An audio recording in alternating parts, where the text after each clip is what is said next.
بسم الله الرحمن الرحيم.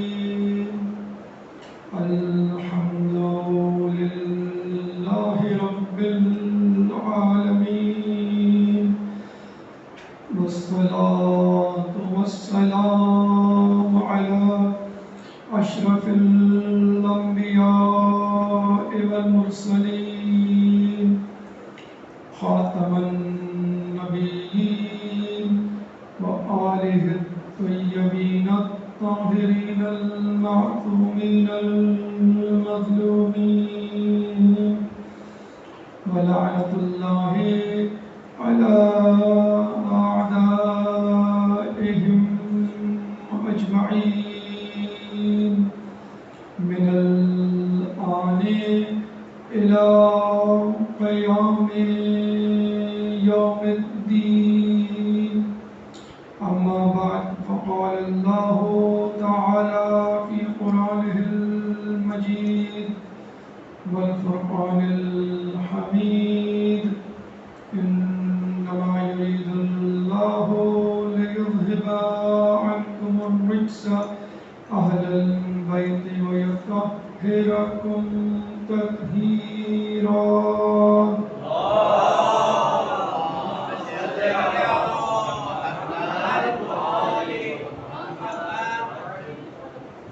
رب اشرح لي صدري ويسر لي أمري واحلل عقدة من لساني يفقهوا قولي.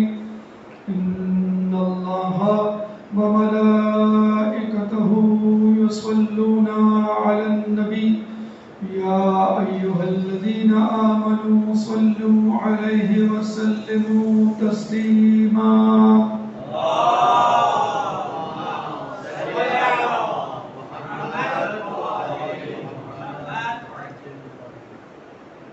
شب شہادت امیر المومنین کے ایام ضربت علی سے لے کر شہادت علی تک 3 دن خون میں ڈوبے ہوئے، غم میں ڈوبے ہوئے ایام. میرا مولا بستر شہادت پہ زخمی حالت میں لیٹا ہوا ہے. ہمارے اور آپ کے رمضان اس طرح ہوتے ہیں کہ جس کے لیے رحمت للعالمین احمد مصطفیٰ محمد مصطفیٰ صلی اللہ علیہ وسلم فرماتے ہیں کہ لوگوں پہ ایک ایسا زمانہ آئے گا کہ لوگ فقط ماہ رمضان میں اللہ کی عبادت کریں گے. یہ حدیث رسول. بڑے بدنصیب ہیں وہ لوگ کہ جن کا رمضان اور غیر رمضان ایک ہی جیسا گزرے. یعنی کم از کم اس لیول پر تو آئیں کہ چلو رمضان ہی میں صحیح رمضان میں عبادت کر لیں، اللہ نے توفیق دی تو انشاءاللہ. ورنہ حدیث رسول ہے کہ ایک زمانہ آئے گا کہ لوگ فقط ماہ رمضان میں عبادت کریں گے، اس کے بعد قرآن کو مسلح کو لپیٹ کے رکھ دیں گے اور تقوی لقوہ میں تبدیل ہو جائے گا.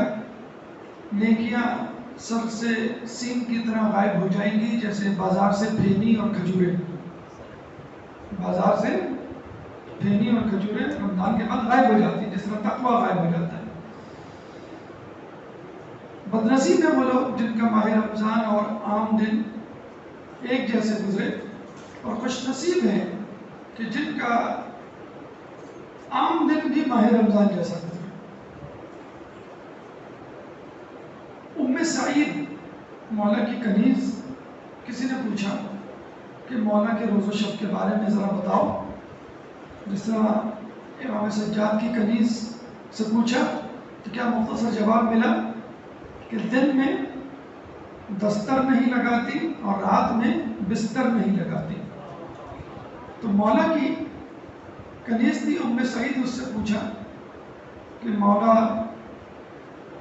کے روزہ شب، مولا کا رمضان. تو کنیز نے جواب دیا کہ مولا کا رمضان اور شوال ایک جیسا گزرتا تھا، یعنی جتنی عبادت ماہ رمضان میں اتنی عبادت ماہ شوال میں، جتنی تلاوت ماہ رمضان میں اتنی تلاوت ماہ شوال میں، جیسے روزے ماہ رمضان میں ویسے ہی روزے ماہ شوال میں۔ تو مولا کا تو ہر مہینہ رمضان کا مہینہ، اور جس کا ہر دن روزہ ہو اور ہر رات عبادت کی شب ہو تو اس کے ایمان کا کیا کہنا ہوگا۔ اور یہ حقیقت ہے، علم کے بغیر، احادیث میں آیا ہے کہ علم کے بغیر عبادت تھکا دینے والا کام ہے۔ خود مولا فرماتے ہیں شک کی شب بیداری سے یقین کی نیند بہتر ہے۔ تو جو اتنا ایمان رکھتا ہو کہ تلوار کے سائے میں سو جائے فقط اس لیے کہ میرے سونے سے رسول کی جان بچ جائے گی، تو اس کے ایمان اور علم کا کیا حال ہوگا۔ علی کے فضائل، جس طرح ہم نے کہا کہ ہمیں رمضان یاد رہتا ہے، سال بھر ہمیں رمضان یاد رہتا ہے کہ ہم نے دن ایسے گزارے، شب ایسے گزاری، 21 رمضان ایسے گزارا، 15 رمضان، تو علی کا ہر مہینہ رمضان، تو علی کے فضائل اپنے عروج پر ہوں گے۔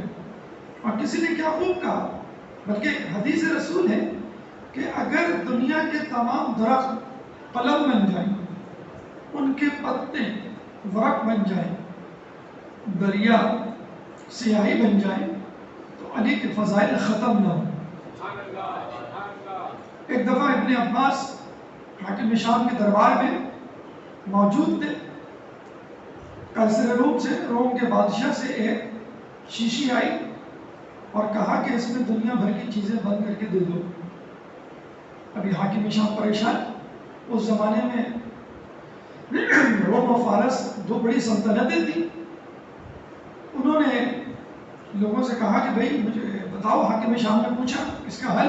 ابن عباس مولا کے بہترین شاگرد، خصوصی طور پہ تفسیر قرآن کے حوالے سے ابن عباس کا نام بہت معتبر ہے، ہمارے یہاں بھی اور دوسروں کے یہاں بھی۔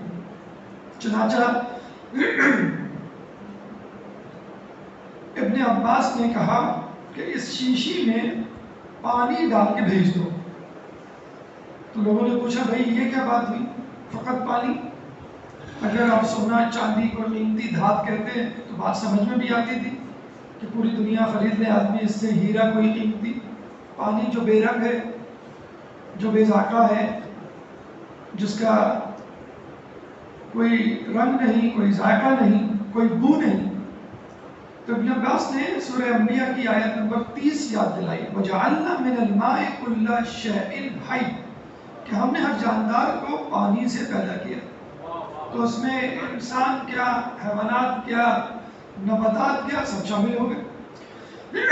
حاکم شام نے جب دیکھا تو بڑا حیران ہوا اور کہا ابن عباس تمہارے پاس اتنا علم کہاں سے آیا؟ تو ابن عباس نے کہا کہ میں نے یہ علم اس شخص سے سیکھا ہے کہ جو مجھے تفسیر قرآن پڑھاتا تو شب شروع ہوتے ہوئے سورہ فاتحہ کی تفسیر بیان کرتے کرتے فجر ہو جاتی اور با کا نقطہ بیان نہیں ہو پاتا۔ اور کیسے بیان ہوتا؟ انا نقطۃ تحت الباب۔ مولانا نے خود فرمایا کہ پورا علم قرآن میں بند ہے، قرآن کا علم فاتحہ میں بند ہے، سورہ فاتحہ کا علم بسم اللہ میں بند ہے، بسم اللہ کا علم نقطہ با میں بند ہے، انا نقطۃ تحت الباب، کہ میں وہ نقطہ تحت الباب ہوں، با کے نیچے کا نقطہ۔ تو ابن عباس سے پوچھا گیا کہ تمہارا علم زیادہ ہے یا علی کا علم زیادہ ہے؟ دیکھیں علی کے چاہنے والے بھی اگر علی سے کچھ علم کسب کر لے تو اس پر شک کیا جاتا ہے کہ شاید اس کا علم، تو علی کا علم کتنا ہوگا کہ جس عام آدمی کے بارے میں شک کیا جا رہا ہے کہ اس کا علم علی کے برابر ہے، حالانکہ وہ شاگرد ہے۔ تو اس سے پوچھا کہ تمہارا علم زیادہ ہے؟ اب پتہ نہیں معلوم کرنا ضروری تھا یا توہین کرنا ضروری تھا کہ تمہارا علم زیادہ ہے یا علی کا؟ کچھ ہوتے شاگرد جو استاد سے فتویٰ بنانے کے بعد کہتے ہیں انا اقول، میں یہ کہتا ہوں، امام ششم کے زمانے میں تھے، امام ششم سے سیکھتے تھے اور پھر ممبر پہ جا کے کہتے تھے کہ میں نے یہ کہا، اور کوئی امام کا چاہنے والا بیٹھا ہوتا تھا تو اس کو اشارے سے کہہ دیا کرتے تھے کہ ذرا خاموش رہو۔ تو ابن عباس نے کہا کہ میرا علم وہ ہے کہ جو اس شیشی میں بند ہے، اور علی کا علم وہ ہے جو اس سمندر میں موجود ہے۔ یہ ہے تناسب میرے علم کا اور علی کے علم کا۔ تو علی کے علم کے حوالے سے کچھ باتیں قرآن سے، روایات سے، احباب سے، اغیار سے، اور چند مثالیں کہ علی نے اپنے علم سے کتنے کتنے بڑے مسئلوں کو حل کیا۔ اللہ تعالیٰ سورہ رعد آیت نمبر 9، سورہ رعد قرآن کا 13واں سورہ ہے، چیپٹر 13 ورس 9، فرماتا ہے انما انت منذر ولکل قوم ہادٍ، کہ تم ڈرانے والے ہو اور ہر قوم کے لیے ایک ہادی ہے۔ مولا علی نے ایک دفعہ لوگوں سے پوچھا، کہا کہ تم مجھ سے پوچھ لو قرآن کے بارے میں ہر آیت کے بارے میں جانتا ہوں کہ وہ کہاں اتری، صحرا میں اتری، سمندر میں، میدان میں، تر میں، خشکی میں، کس کے لیے اتری، کیوں اتری۔ ایک شخص نے سوال کیا، اے علی آپ کے لیے کون سی آیت اتری؟ علی نے کہا کہ اگر تم نہ پوچھتے تو نہ بتاتا، لیکن تم پوچھ رہے ہو تو بتا رہا ہوں، انما انت منذر ولکل قوم ہادٍ، اس میں ہادی میں ہوں۔ رسول کی خود کی حدیث ہے، منذر یعنی ڈرانے والا میں ہوں، اور ہادی رہبر رہنما میرے بعد علی ہے۔ اور یہ حقیقت ہے کہ جب ہادی رہنما موجود ہو تو پھر کسی اور کی طرف رجوع نہیں کرنا چاہیے، جس کے لیے اللہ تعالیٰ سورہ انبیاء آیت نمبر 7 میں فرماتا ہے فَاسْأَلُوا أَهْلَ الذِّكْرِ إِن كُنتُمْ لَا تَعْلَمُونَ، کہ اہل ذکر سے پوچھ لو اگر تم نہیں جانتے۔ اچھا، اب یہاں ایک سوال پیدا ہوتا ہے کہ وہ کون سی وجوہات ہیں یا وہ کیا دلائل ہیں کہ جن کی بنا پر آپ کہہ سکیں کہ بھئی علی کو علم زیادہ تھا۔ تو تاریخ ہمیں یہ بتاتی ہے کہ علی رسول کے پیچھے ایسے ایسے چلتے تھے جیسے سایہ، اور تاریخ اغیار میں اگر ہم نظر ڈالیں تو پتہ چلتا ہے کہ علی رسول کے پاس دن میں 2 مرتبہ حاضری دیتے تھے۔ اچھا، یہ حاضری گھر کے علاوہ تھی، ارے علی اور رسول ایک ہی گھر میں رہتے تھے۔ رسول اللہ نے علی کو بچپن ہی میں ابو طالب سے لے لیا تھا کہ آپ کثیر العیال ہیں، علی مجھے دے دیں، یہ میرے ساتھ رہے گا۔ یہ تو الگ ہے، سونا، کھانا، اٹھنا بیٹھنا، باقاعدہ رسول کے پاس حاضری، مجلس، محفل، رسول کے فرمان، رسول کی ہدایات، اس میں اصحاب کے بارے میں ملتا ہے کوئی دن میں 1 مرتبہ آتا تھا، کوئی 2 دن میں 1 مرتبہ آتا تھا، کوئی ہفتے میں 1 مرتبہ آتا تھا۔ علی کے بارے میں ملتا ہے جو دن میں 2 مرتبہ حاضری دیتے تھے، اور وہ حاضری الگ خصوصی کلاسیں جو علی کی گھر میں ہوا کرتی تھی، اسپیشل کلاسز، اور یہ عمومی محفل الگ۔ کہتے ہیں رسول اللہ کا وقت بڑا قیمتی تھا، اور کچھ لوگ رسول سے اپنی قربت کو جوڑنے کے لیے رسول کے پاس زیادہ بیٹھا کرتے تھے۔ اب رسول کے پاس اور بھی بہت سارے کام ہوا کرتے تھے، تو اللہ تعالیٰ نے ایک کنڈیشن لگا دی کہ جب تم رسول کے پاس جاؤ تو صدقہ دو، وَإِذَا نَاجَيْتُمْ فَقَدِّمُوا بَيْنَ يَدَيْ نَجْوَاكُمْ صَدَقَةً، کہ جب تم رسول کے پاس راز و نیاز کے لیے جاؤ، ناجیتم نکلا ہے راز و نیاز کی بات کرنا، کان میں کچھ کہنا جس کو اور نہ سنے۔ ابھی بھی آپ عراق جائیں تو مجتہدین کی محفل ہوتی ہے، عام لوگ آ کے بیٹھتے ہیں، اور خصوصی لوگ یعنی جن کا اپنا ذاتی کچھ مسئلہ ہوتا ہے وہ مجتہد کے کان میں قریب جا کے کہہ دیتے ہیں۔ اب ہم اندازہ لگا لیں کہ جس طرح رسول کی رسالت، نبوت اور ان کی شخصیت واضح ہو رہی تھی، زیادہ سے زیادہ لوگ مسلمان ہو رہے تھے، تو اللہ نے کنڈیشن لگا دی کہ رسول کے پاس جانے سے پہلے تمہیں صدقہ دینا ہے۔ اب علی کی تو عادت تھی دن میں 2 مرتبہ، علی نے فوراً آیت اتری، رسول کے پاس جانے سے پہلے صدقہ دیا۔ اور دوسرے لوگ کہتے ہیں کسی شخص نے صدقہ نہیں دیا، اب بہت ساری وجوہات ہیں حقیقی یا ظاہری. علی کہتے ہیں کہ قرآن کی یہ آیت وہ اچھا بعد میں یہ آیت منسوخ ہو گئی کہ ٹھیک ہے ہمیں معلوم ہے تمہارے مسائل کا معاشی طور پہ کمزور ہو تو ٹھیک ہے ضروری نہیں اب وہ آیت منسوخ ہو. لیکن وہ چند دن یا ایک دن کہتے ہیں کہ وہ رہی وہ آیت اور منسوخ ہو گئی. فقط علی وہ واحد شخص تھے جنہوں نے اس آیت پر عمل کیا. یہ بھی علی کا ایک بہت بڑا فخر ہے کیونکہ اب قیامت تک اس پہ عمل ہو ہی نہیں سکتا کیونکہ وہ آیت منسوخ ہو گئی ہے. نہ اس سے پہلے کبھی ہوا نہ اس کے بعد. فقط چند دنوں کے لیے وہ آیت تھی. علی نے عمل کیا کسی نے عمل نہیں کیا. علی کو یہ فخر حاصل ہے. اب یہاں بھی ایک سوال پیدا ہوتا ہے. اللہ تعالیٰ جو یہ کہتا ہے کہ وَلِكُلِّ قَوْمٍ هَادٍ ہر قوم کے لیے ہادی ہے تو علی کس حساب سے ہادی ہے؟ کیا داماد ہونے کے ناطے ہادی ہیں؟ کیا ابن عم چچزاد ہونے کے ناطے ہادی ہیں؟ ابو طالب کے بیٹے تھے کزن تھے اس لیے نہیں. علم کی بنیاد پر بلکہ علماء و اعلام میں یہ بحث ہے کہ اگر ہم خدا کی کوئی ایک صفت کو لیں کہ جس کی بنا پر ہم کہہ سکیں اس صفت کی وجہ سے ہی باقی صفتیں قائم ہیں خدا کی تو وہ کون سی صفت ہوگی؟ تو علماء اعلام کا متفقہ فیصلہ ہے وہ ہے صفت علم. اللہ کا علم تمام صفات پہ بھاری ہے. دیکھا جائے علم آپ کو بتاتا ہے کہ جہاد کی فضیلت کیا ہے تو آپ کے اندر شجاعت پیدا ہوتی ہے. علم آپ کو بتاتا ہے کہ سخاوت کرنے سے کیا فائدہ ہوتا ہے تو آپ سخاوت کرتے ہیں. یہ علم آپ کو نماز روزے کے احکامات بتلاتا ہے تو ہم نماز روزہ کرتے ہیں. یہی علم لوگوں کی رہنماؤں کی ائمہ کی معرفتیں کرواتا ہے تو ہم جانتے ہیں کہ امام کون ہے نبی کون ہے. بلکہ یہی علم اللہ کی معرفت بھی کرواتا ہے.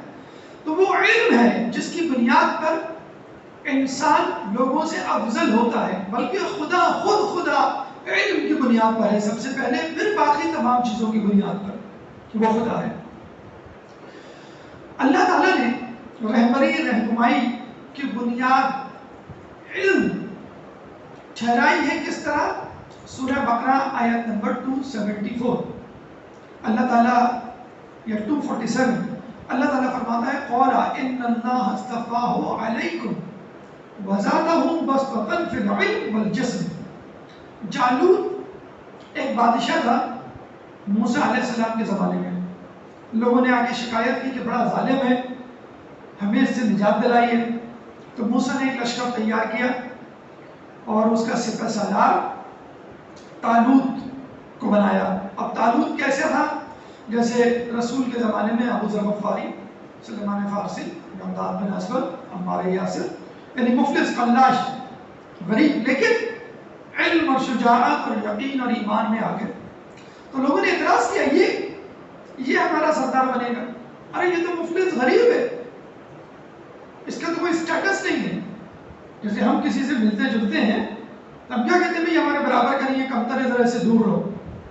رشتے ناطے کرتے ہیں تو ہم سب سے پہلے جیب پہ نگاہ ڈالتے ہیں ابھی کماتا کتنا ہے. ابھی ایک صاحب کے یہاں کوئی رشتے کی بات چل رہی تھی تو پتہ چلا کہ وہ لڑکا جو ہے وہ ماضی میں شراب پیتا رہا ہے. ابھی کنفرم نہیں ہے کہ اس نے کنٹینیو کیا کہ نہیں لیکن بڑے پیسہ والا ہے.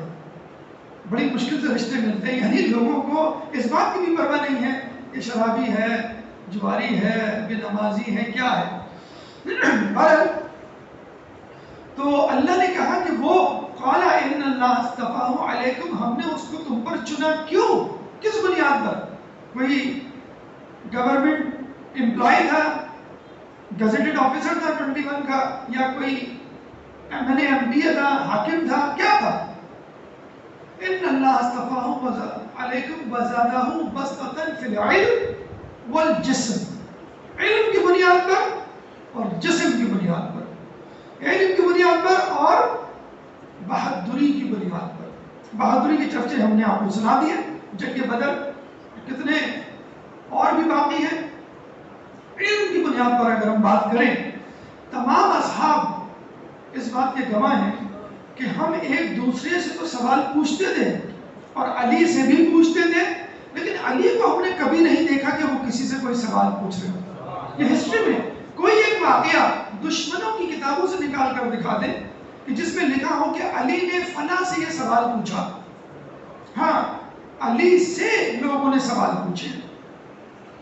رسول فرماتے ہیں کہ علم و حکمت کے 10 حصے ہیں، جس میں سے 9 حصے علی کو دیے گئے اور 1 حصہ باقی تمام لوگوں میں تقسیم کیا گیا ہے، اور جو 1 حصہ باقی تمام لوگوں میں تقسیم کیا گیا ہے اس میں بھی علی کا حصہ سب سے زیادہ ہے۔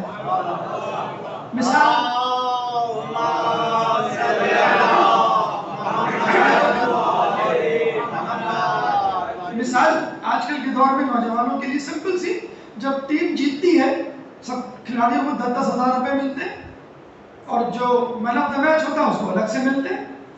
تو ایک تو 9 حصے علی کے، 90% نالج علی کی، اور جو 10% ہے اس میں بھی تو علی مخلوقات میں شامل ہے نا، انسانوں میں شامل ہے، تو علی کو بھی حصہ ملے گا، تو اس میں بھی علی کا۔ اچھا سیدھی سی بات ہے، اگر میں کہوں کہ بھائی یہ یہاں پہ دودھ مل رہا ہے، آپ لوگ اپنے گھروں سے برتن لے آئیں، اور یہ نہ بتاؤ کتنا بڑا برتن، جو جتنا اسمارٹ ہوگا اتنا بڑا برتن لے کے جائے گا، جو برتن دیا جائے گا اس کو بھرا جائے گا، جس کا برتن زیادہ بڑا ہوگا اس کو زیادہ دودھ ملے گا۔ تو علی کا ظرف بڑا تھا، وہ رسول سے زیادہ متلاشی تھے کہ نہیں مجھے 2 مرتبہ جانا ہے، زیادہ چاہیے، علی کو زیادہ ملتا تھا، جس کو کم چاہیے تھا اس کو کم ملتا تھا۔ تو جو 1 حصہ ہے، جو 10% ہے، اس میں بھی علی کا حصہ زیادہ تھا۔ پھر رسول فرماتے ہیں انا مدینۃ العلم وعلی بابها، کہ میں علم کا شہر ہوں، علی اس کا دروازہ۔ فمن اراد العلم فلیأت الباب، جس کو علم چاہیے وہ دروازے سے آئے، اور اگر کوئی آپ کے گھر میں کھڑکی یا دیوار پھلانگ کے آئے تو اس کو مہمان نہیں کہتے ہیں، چور کہتے ہیں۔ تو اگر علی کے راستے کا انتخاب نہیں کیا، جو ہم علی علی علی کرتے رہتے ہیں کہ رسول نہ جان لو، کہ تمہیں رسول کو مان لو بس کافی ہے۔ ارے بھائی تو رسول کو کیسے مانو گے؟ دروازے سے جاؤ گے نا رسول کے پاس۔ آپ اپنے بھائی، اپنے چچا، اپنے ماموں کے گھر میں کبھی دیوار سے پھلانگ کے دیکھیے، اپنے ہی بھائی، بلکہ آج اپنے گھر جائیے گا اور چھت سے چھلانگ لگائیے گا، یہ کتنی پٹائی ہوئی ہے ابو کے ہاتھوں، یہ دروازہ نہیں ہے تمہارا۔ تو بہت سمپل سی بات ہے کہ علی کیوں ضروری ہے رسول تک پہنچنے کے لیے، کیونکہ عزت چاہیے، علم چاہیے تو اسی راستے سے ملے گا، ورنہ کہیں اور سے آؤ گے تو چوکیدار پکڑ کے اگر مارے تو ہم سے مت کہنا، تو میں سیدھا سیدھے اس راستے پہ آنا چاہیے۔ اگر قناعت بھی لگی ہو تو گھوم کے آنا، لیکن میں ابھی آ رہا تھا تو قناعت لگی ہوئی تھی، میں نے کہا کیوں جاؤں، دروازہ بند نظر آ رہا، قناعت لگی ہوئی ہے، ادھر سے آ جاتا، پیچھے سے چھلانگ مار کے اس کھڑکی سے آ جاتا، لیکن میں نے کہا نہیں، شریفوں کا راستہ یہ ہے، طریقہ یہ ہے کہ دروازے جائے کتنا ہی گھوم کے جانا پڑے۔ ایک درود پڑھ دیں محمد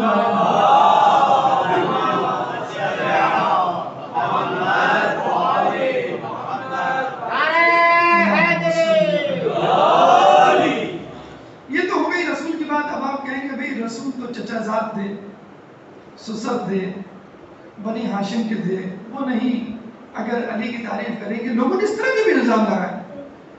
رسول چاہتے تھے علی کو اپنے بعد جانشین بنانا، اصل میں داماد تھے، ہر کوئی اپنے داماد کو پروموٹ کرتا ہے، کمپنی میں آگے بڑھاتا ہے، کونی مارتا ہے، پش کرتا ہے، پرچی دیتا ہے، ٹھیک ہے۔ آپ اغیار کی صفت ہو، خوبی ہو، جس کا اعتراف اغیار بھی کرے، وہ بھی کرے کہ جنہوں نے علی سے چھینا ہو کچھ۔ تو علی کے بارے میں ایک اصحاب کا متفقہ فیصلہ کہ ہم نے ایک دوسرے سے پوچھا، علی سے پوچھا، علی نے کبھی کسی سے کوئی نہیں پوچھا، بلکہ علی نے تو کہا سلونی سلونی قبل ان تفقدون۔ ایک شخص نے علی کے بعد، بلکہ علی کی موجودگی میں منبر پہ بیٹھ کے اسی طرح علی کی نقل اتارتے ہوئے سلونی سلونی قبل ان تفقدونی، ایک نے کہا جو تو نے امامہ پہنا ہے اس میں کتنے گھیرے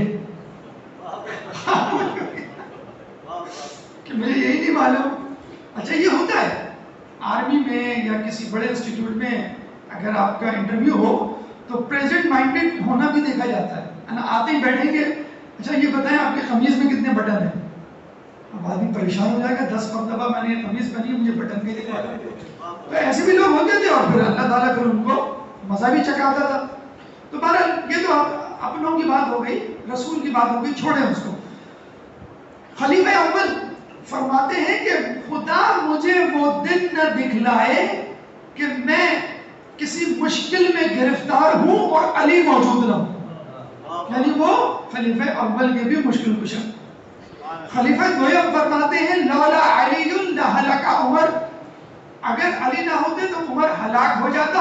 1 مرتبہ نہیں, 2 مرتبہ نہیں, 10 مرتبہ نہیں, تاریخ یہ کہتی ہے انہوں نے یہ جملہ 70 مرتبہ کہا ہے. یعنی 70 مرتبہ سے زائد علی کی ضرورت پڑی ہے. ایک دفعہ خلیفہ دوم علی سے کہنے لگے, علی مجھے اس میں کوئی حیرت نہیں کہ آپ جو ہے ہر بات کا جواب دے دیتے.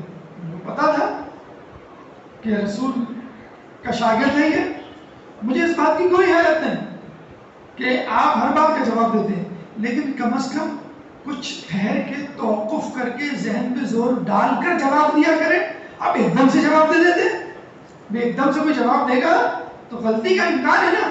تو مولانا نے کہا اچھا یہ بتاؤ میرے ہاتھ میں کتنی انگلیاں ہیں. تو نے کہا 5 انگلیاں. کہنے لگے تم نے ایک دم سے جواب دے دیا, سوچا نہیں. کہنے یہ تو سامنے کی بات ہے. مولانا نے کہا پوری کائنات میرے لیے سامنے کی بات ہے. نعرہ تکبیر, نعرہ رسالت, نعرہ حیدری, محمد وآل محمد علیہ وسلم مسلمین, حجت خدا امام زمانہ علیہ السلام, باوال بلند السلام.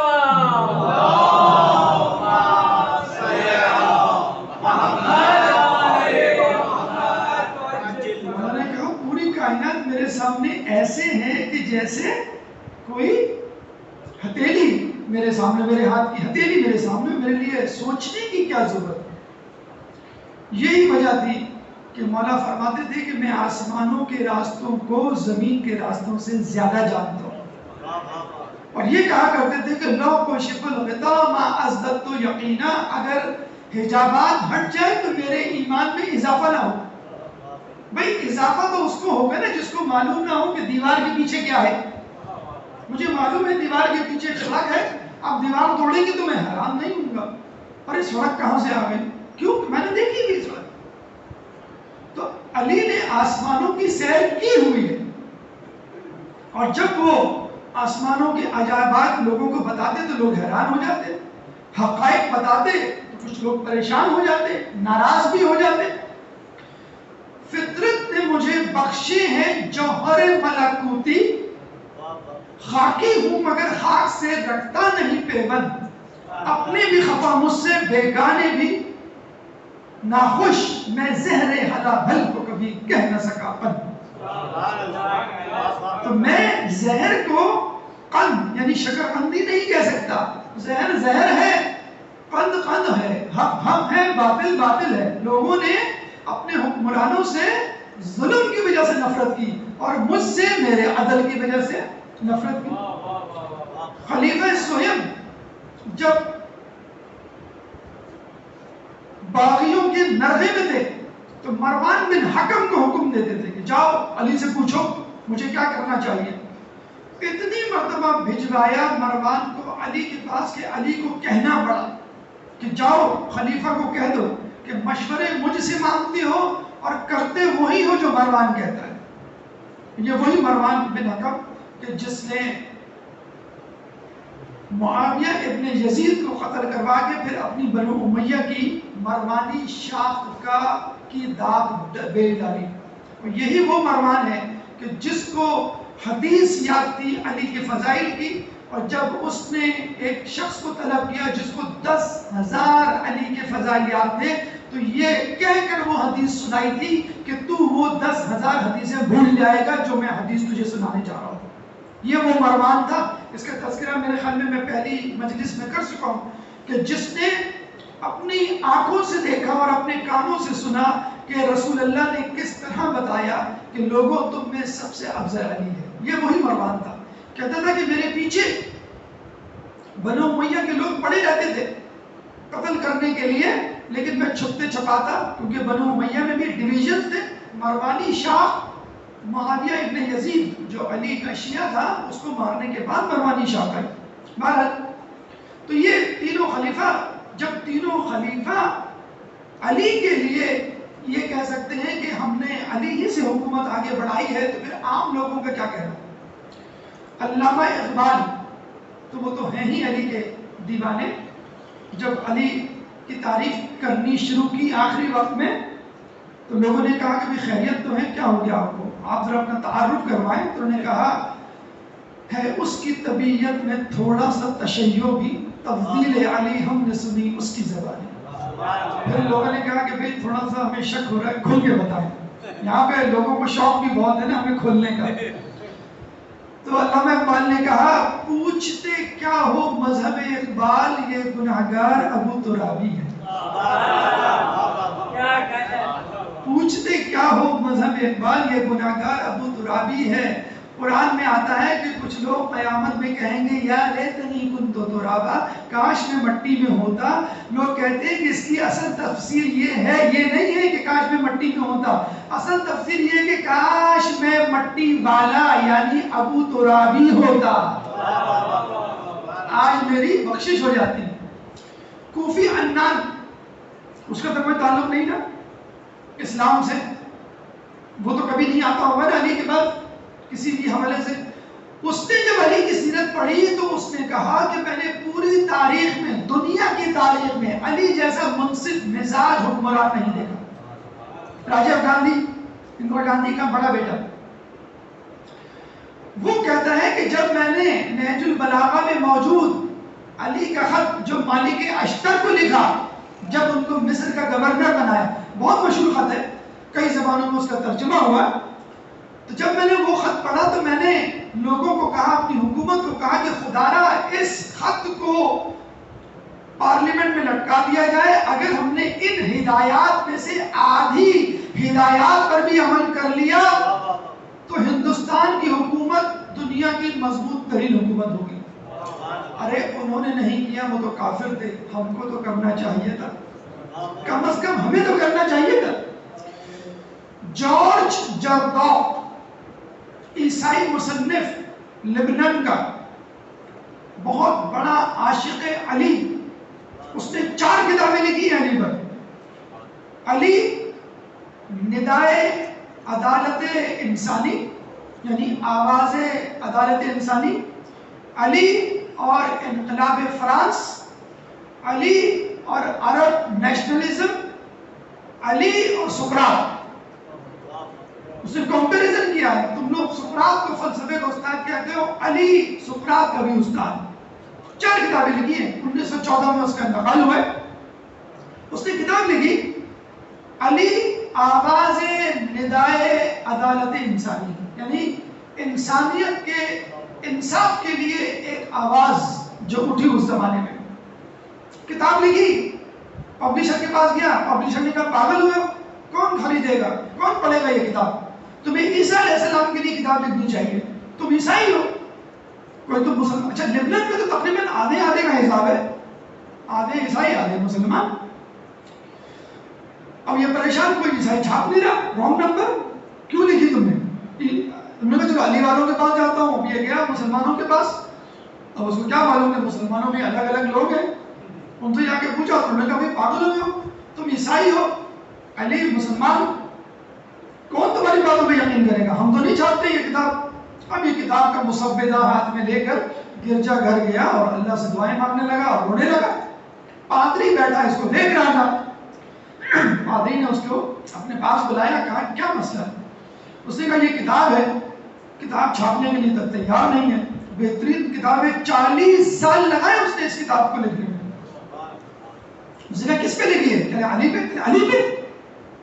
واہ. کہنے لگا آپ واہ کہہ رہے ہیں، کوئی چھاپ نہیں رہا ہے. کہنے میں چھپواؤں گا کتاب، مجھے دو کتاب. اس نے کتاب پڑھی اور کہا بہترین کتاب ہے جو تم نے لکھا، بالکل صحیح لکھا. میں گرجا گھر کے ذاتی صندوق سے بیت المال سے گرجا کر کے میں تمہیں پیسہ دیتا ہوں اور جو بھی پروفٹ آئے مجھے نہیں دینا، غریبوں میں تقسیم کر دینا۔ تو بڑا حیران کہ ٹھیک ہے میں چھپا تو دوں گا لیکن آپ تیار کیسے ہو گئے؟ کہنے لگا کہ میں نے اپنے بزرگوں سے سنا ہے، کتابوں میں پڑھا ہے کہ جب علی خلیفہ بنے تو ہمارے بزرگ عیسائی علماء یہودی علماء علی کے پاس گئے ڈرتے ڈرتے کہ علی کچھ ہمارا بھی خیال کیجئے۔ کہنے لگا وہ پہلا حکمران تھا کہ جس نے ہمیں اپنی عبادت گاہوں میں کھل کر عبادت کرنے کا موقع دیا، ہمیں اپنی عبادت سے روکا نہیں۔ اتنا منصف مزاج آج تک نہیں گزرا، تو اس کی کتاب ضرور چھپنی چاہیے۔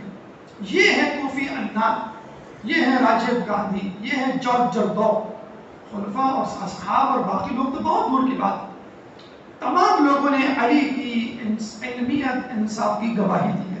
اب آئیے چند مثالیں کہ علی نے کس طرح اپنے علم سے، اپنی دانشوری سے، اپنی ذہانت سے کتنے بڑے بڑے مسئلوں کو حل کیا ہے۔ درود پڑھ دیں محمد۔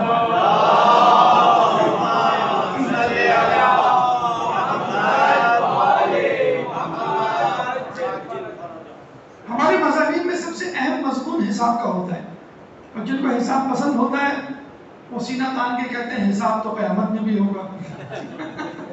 اتنا امپورٹنٹ ہے یہ حساب، تو حساب والوں سے کے لیے خیر وہ آپ کے کام کا بھی ہے۔ غور سے سنیے گا، اب تھوڑا سا ذہن جو ہے وہ آپ کو چلانا ہے کہ علی نے کتنے کتنے بڑوں مسئلوں کو چٹکی بجاتے ہوئے جو حل کیا۔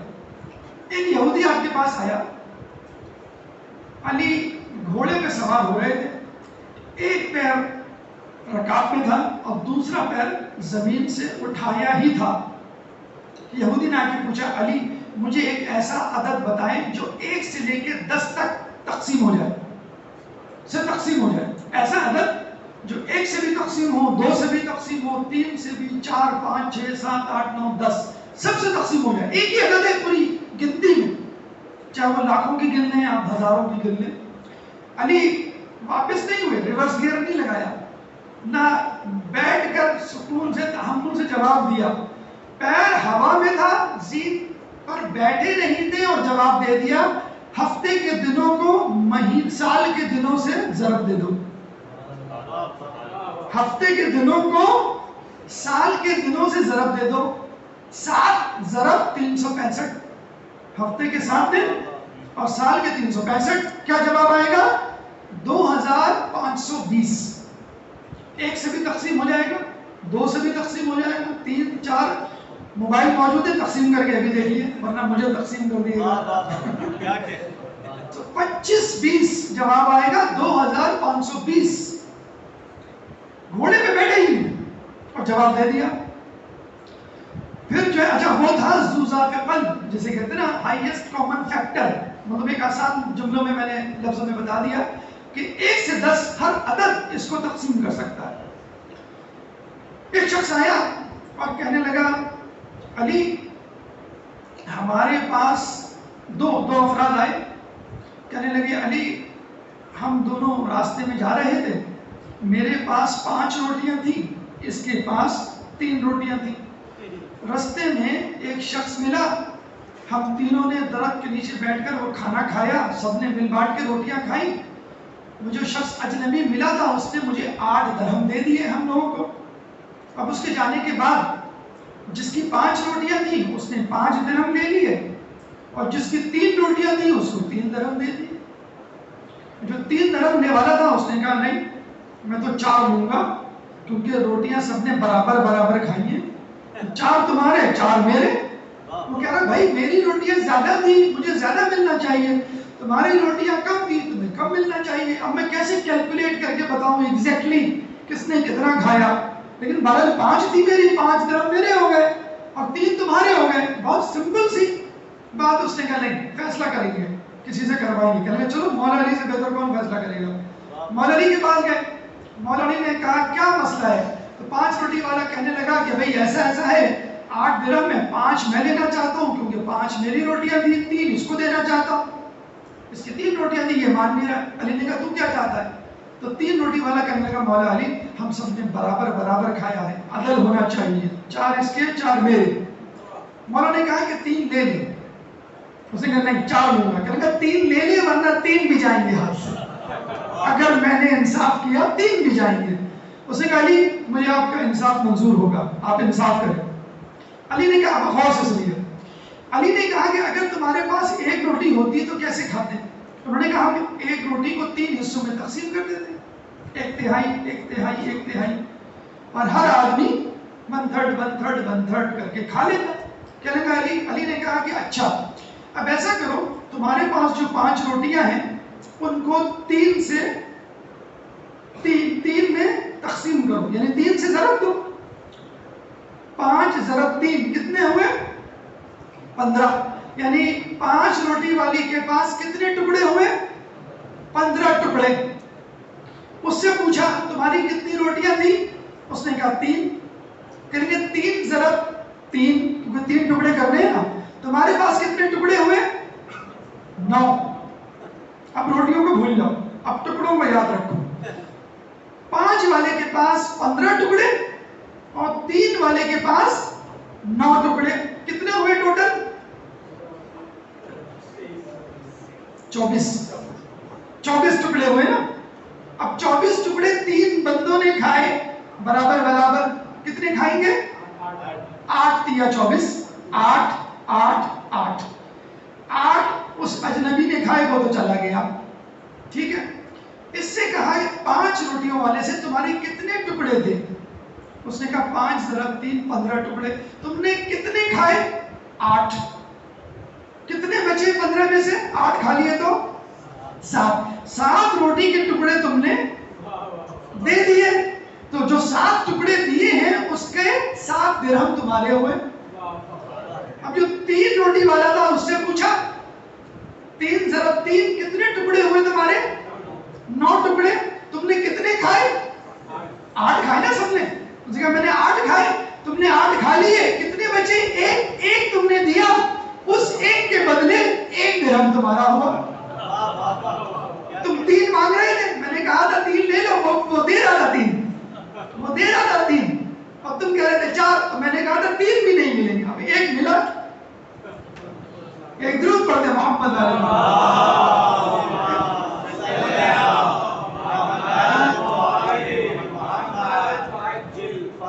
حساب کا کوئی کھلاڑی ہے یہاں پہ؟ ہے کوئی حساب کا جینیس؟ حساب میں انٹر میں, میرے خیال میں ہم نے تو انٹر میں نہیں لی تھی, ہم نے تو پری میڈیکل لیا تھا. تو حساب میں ایک میتھڈ ہے کہ جس میں آدمی +1 اپنی طرف سے کرتا ہے ایکویشن میں, اور وہ ایکویشن چلتی رہتی, پھر آخر میں جواب آتا ہے, +1 بچتا ہے, وہ آپ واپس لے لیتے ہیں. یہ کہاں سے آیا؟ مولا علی کے زمانے سے آیا. مولا علی کے زمانے میں ایک شخص آیا, 3 بھائی آئے, کہا کہ ہمارے باپ نے اونٹ چھوڑے ہیں اور اس طرح کہا تھا کہ دیکھو بڑے بیٹے کو آدھے ملے, منجلے درمیانی بیٹے کو 1 تہائی ملے, اور آخری بیٹے کو 2 اونٹ ملنے چاہیے. کہ میں مولا نے کہا ٹھیک ہے پھر تقسیم کر لو. کہ مولا کیسے تقسیم کر لیں, 17 اونٹ ہیں, آدھے اونٹ ہی میں ہی مسئلہ ختم. آدھے اونٹ کا مطلب کیا ہے؟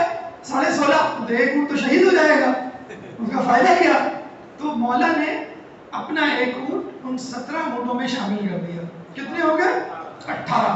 18 کا نصف 9. بڑے بیٹے کو 9 اونٹ دے دیے. اس کے بعد 18 کا 1 تہائی 1/3 6. درمیانے بیٹے کا وہ 6 دے دیے. کتنے ہو گئے؟ 9 اور 6 15. 2 اونٹ آخری کو دینے تھے, دے دیے. کتنے ہو گئے؟ 15 اور 2 1 اونٹ بچا. کون سا؟ مولا علی والا, واپس لے لیا. ایک درود پڑھتے محمد علی.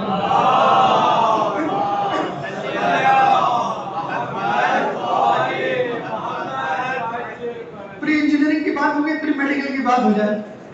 ایک شخص آیا, کہنے لگا مولا کون سے جانور ہیں جو بچے دیتے ہیں اور کون سے جانور ہیں جو انڈے دیتے ہیں؟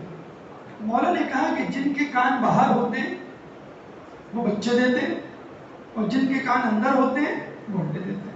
مجھ کو مت کہیے گا میں بچے دیتا ہوں, یعنی انسان اس میں عورتیں اور بچے مرد دونوں آ جائیں گے. جن کے کان باہر ہوتے ہیں جیسے ہوتے ہیں بکری وغیرہ گائے وغیرہ وہ بچے دیتے ہیں, اور جن کے کان اندر ہوتے ہیں وہ انڈے دیتے ہیں. دوسرا آیا مولا علی کون سے جانور بچے دیتے ہیں, کون سے جانور انڈے دیتے ہیں؟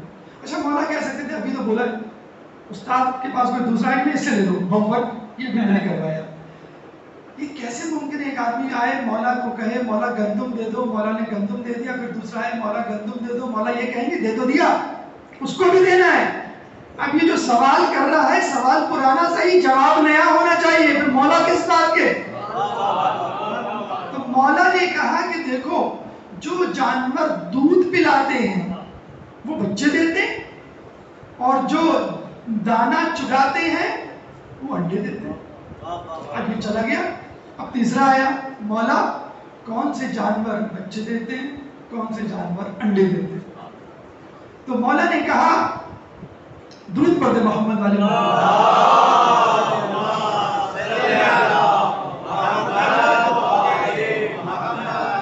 مولا نے کہا کہ جو جانور غذا کو چبا کے کھاتے ہیں, گائے بھینس بکری سب چبا کے, انسان سب چبا کے, جو جانور غذا کو چبا کے کھاتے ہیں وہ بچے دیتے ہیں, اور جو نگل کے کھاتے ہیں وہ انڈے دیتے ہیں. پھر مولا نے کہا اگر تم یہی سوال بار بار قیامت تک پوچھتے رہتے تو میں ہر بار ایک نیا جواب دیتا تھا. ایک مرتبہ دو عورتیں ایک بچے کو لے کر آئیں, کہنے لگی کہ یہ دونوں کہنے لگی کہ میرا بچہ ہے. مولا نے کہا کہ دو ٹکڑوں میں کر دو, آدھا اس کو دے دو آدھا اس کو دے دو, حصہ ختم کرو. تو جو حقیقی ماں تھی اس نے کہا کہ بچہ اس کو دے دو, مجھے نہیں چاہیے. مولا نے کہا یہی ماں ہے کہ جو بچے کی جدائی تو برداشت کر رہی ہے, قتل برداشت نہیں کر رہی. بس مولا علی کا بھی یہی معاملہ تھا کہ اسلام کی حکومت کی خلافت کی جدائی تو برداشت کر لی لیکن اسلام کا قتل برداشت نہیں کیا.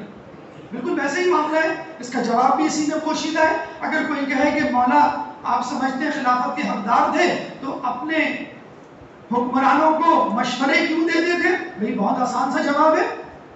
اگر عورت قتل کے شبہ کی وجہ سے بچہ دے دے تو جو بچہ لے کر جائے گی وہ دوسرے دن واپس آ جائے گی, ارے بچہ دودھ ہی نہیں پی رہا, ارے بچہ چپی نہیں ہو رہا, ارے بچہ سو کے نہیں دے رہا. تو ماں بتلائے گی کہ بچے کو دودھ کیسے پلانا ہے, ماں بتلائے گی کہ بچے کو کیسے سلانا ہے, ماں بتلائے گی کہ بچے کو کیسے بہلانا ہے, ماں بتلائے گی کہ بچے کو کیا پہنانا ہے. تو مولا بتلاتے ہیں کہ اسلامی حکومت تو تمہارے پاس ہے, اس کو چلانا کیسے ہے مجھ سے پوچھو, یہ میرا حق ہے. اسی طرح جیسے کوئی ماں کہتی ہے کہ میرا بچہ ہے, مجھے معلوم ہے کہ بچے کی پرورش کیسے کرنی ہے. اسی مولا کو کہ جس نے کہا تھا کہ میں اس لباس, اس گھوڑے, اس سواری کے ساتھ تمہارے شہر میں داخل ہوا ہوں, اس سے زیادہ لے کر جاؤں تو سمجھ لینا میں نے تمہارے حق تلفی کی ہے. اسی مولا کو جب ضربت لگتی ہے تو میرا مولا کہتا ہے فزت برب کعبہ. یہ وہ مولا تھا کہ رسول کی وفات کے بعد کسی نے مولا کو سلام کرنا گوارا نہیں کیا. جب بی بی نے کہا کہ میں نے دیکھا ہے, لوگوں سے سنا ہے کہ آپ کو کوئی سلام نہیں کرتا, تو مولا نے کہا سلام تو دور کی بات ہے, جب میں جواب میں جب سلام کرتا ہوں تو لوگ اس کا جواب بھی نہیں دیتے. ارے سلام کرنا مستحب ہے, جواب دینا واجب ہے. شہزادی جب مولا علی کو لے کے راتوں میں مدینے کی گلیوں میں نکلتی, دروازے کو کھٹکھٹاتی, تو مولا کہتے کہ دیکھو فاطمہ یہ نہ بتانا کہ کون تمہارے ساتھ آیا ہے, اگر تم نے بتا دیا کہ علی میرے ساتھ ہے, ارے لوگ دروازہ نہیں کھولیں گے. میرا علی زخموں سے چور بستر میں لیٹا ہوا ہے, اگر کسی کو فکر ہے تو کوفے کے بچوں کو, لوگوں نے ان کو بتلایا, ارے مولا کا طبیب نے معائنہ کیا, معائنہ کر کے بتایا کہ مولا کو دودھ کی ضرورت ہے. ارے کوفے کے تمام بچوں نے دودھ پینے سے انکار کر دیا.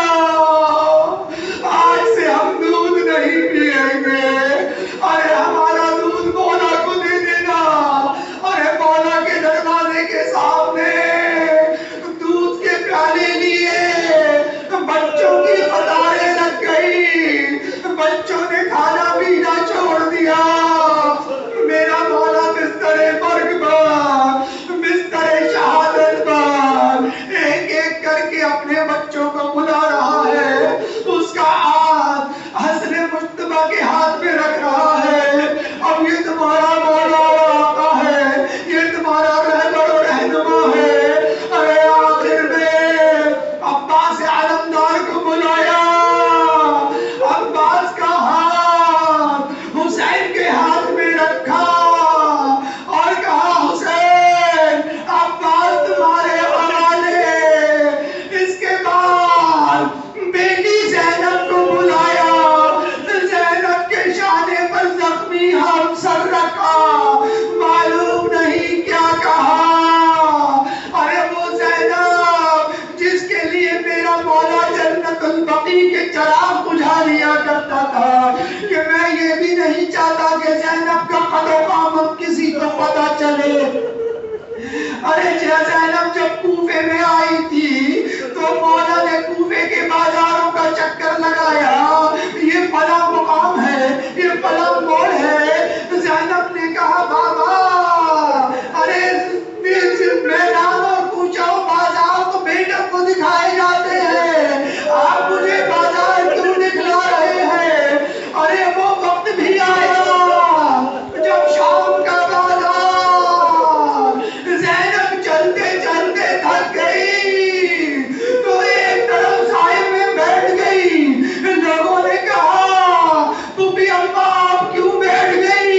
زینب نے کہا ارے مرنے سے پہلے میرے بابا نے وصیت کی تھی، زینب جب تم شام کے بازار میں چلتے چلتے تھک جانا تو بیٹھ کر مجھے یاد کر لینا، میں تمہاری مدد اور دلجوئی کے لیے آ جاؤں گا۔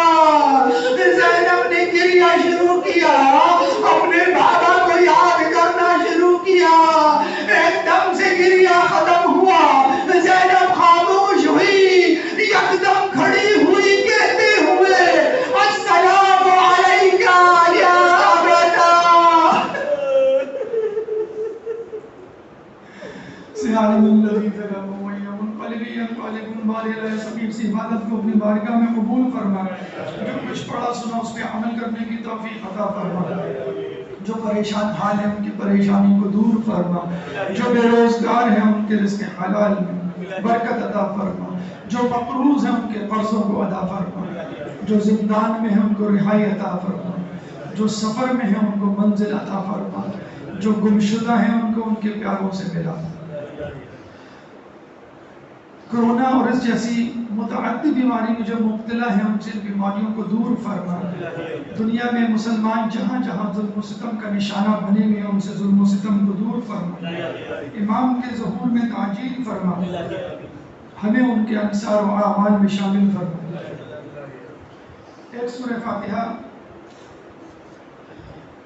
اپنے مرحومین اور ان لوگوں کے لیے، شہدائے ملت جعفریہ کے لیے، مشترکین کرام جو اس دنیا سے جا چکے، اور ان لوگوں کے لیے جن کی قبروں پہ فاتحہ پڑھنے والا کوئی نہیں، مرحومہ سیدہ امیر فاطمہ بنت سید نقی رضا، مرحومہ ممتاز جہاں انور جہاں منور جہاں بنت عمر الحسن مرحوم، مرحوم مرزا محمد اکبر حسین ابن الفت حسین، مرحومہ ولی النساء، مرحومہ روزی رضوی زوجہ عسکری رضا شہید، مرحوم الفت حسین عمر الحسن، مرحومہ ساجدہ بانو زوجہ مظاہر حسین، مرحوم انوار الحسن، مرحوم سید شمیر الحسن زیدی، مرحوم مولانا سید رئیس الحسین حسنین ابن ابو القاسم، شہر بانو موسیٰ، غلام علی موسیٰ، سلطان علی موسیٰ۔ من قرأ الفاتحہ۔ بسم اللہ۔